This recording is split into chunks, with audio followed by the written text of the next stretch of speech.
Have you been wondering why Africa is lacking so much behind when it comes to agriculture and farming, even though we are blessed with fertile soil, with good climate, and with good rainfall pattern? Why? What is the issue? Today, that's what I'm going to discuss, because if you go to Europe, America, Asia, they have been so advanced in farming. And how come we are still farming like the days of Abraham, where there is no innovation? That is what I'm coming to share with you today. So stay tuned as I bring you this episode and discuss with you, because I want to hear your comment as well. What do you guys think has been our problem?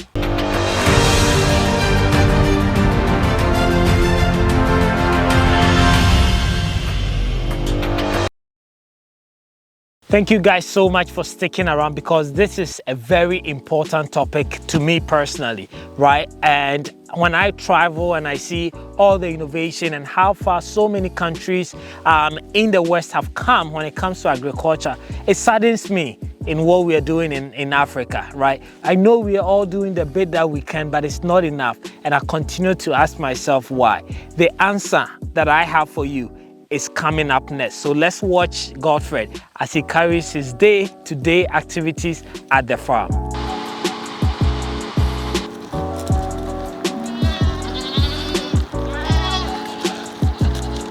Hello everyone, my name is Godfred and I'm 17 years old. As you can see, I'm here surrounded with goats. I'm here to feed them with a feed that we mix with the pallet machine. So I'm coming to try it with them to see if they will eat it or not.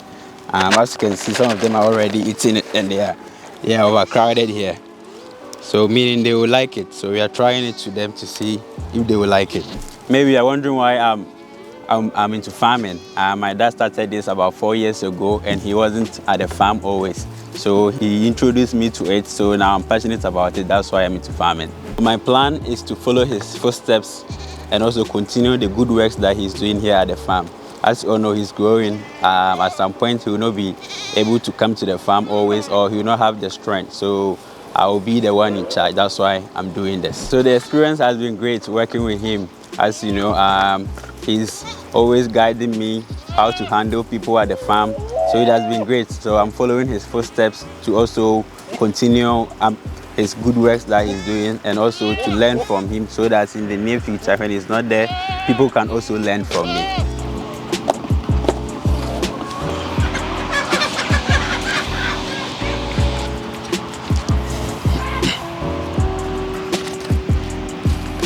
So I just brought the last eggs from the pen, as you can see is here. So this is our last egg for today, and it has been great being at the poultry farm, being at the goats, the cattle, and being at the entire farm. Yeah. So it has been fun and interesting to see how productive everything is going. Yeah. So I've been enjoying here at the farm. Are you guys guessing what I'm guessing? Do you guys see where I'm coming from? Right? And that is from my point of view. And as I said, I want to hear your point of view, why Africa is still farming and doing things in agriculture just like it was done 100 years back, right? How come there's no innovation? I know that the Wall Street Journal released an article somewhere in 2018, and the average age of a farmer in Ghana is 60. A 60-year-old man doesn't have probably access to internet, smartphone, to be able to bring that innovation into farming. He probably also is not educated. That means that's the first problem. But I believe that the problem is way bigger than that. So you can talk about the government, the infrastructure, the politics in it. That hasn't been supportive of agric, but we pour so much money into agriculture in Africa that you wouldn't even believe it. I know for sure in Ghana, we've been doing so many programs, 400 million programs that we're getting from USA, getting from Gates, getting from all these big organizations into agriculture, but it's still not working. And what I believe is a problem is basically what you saw Godfred doing. Here I am. If you don't know me, my name is Fred, and farming in Africa and Sementia Farm has been my farm for the past 5 years. Over the past 5 years, I have been testing and practicing and experimenting with all kinds of livestock farming. We haven't gone into crop yet, right? But the issue that we face is what happens tomorrow when I'm not there. Who do I pass this knowledge to? And that was the reason why I started this YouTube channel, to be able to share my knowledge and experience in everything that I do here at the farm with you guys. First of all, for you to get access to that and for me to create that platform so that other people can enjoy from. But most importantly, what happens to my farm when I'm gone? My mom was a farmer. Your mom, your dad was probably a farmer. What kind of farming did she do? What experience, what knowledge did she get? And what happens to that knowledge, right? All of the first generation, or let's even go back to the 90th generation that started farming in Africa. They all took their children to school and educated them to say, when you get education, get out of this system and go and look for a better job.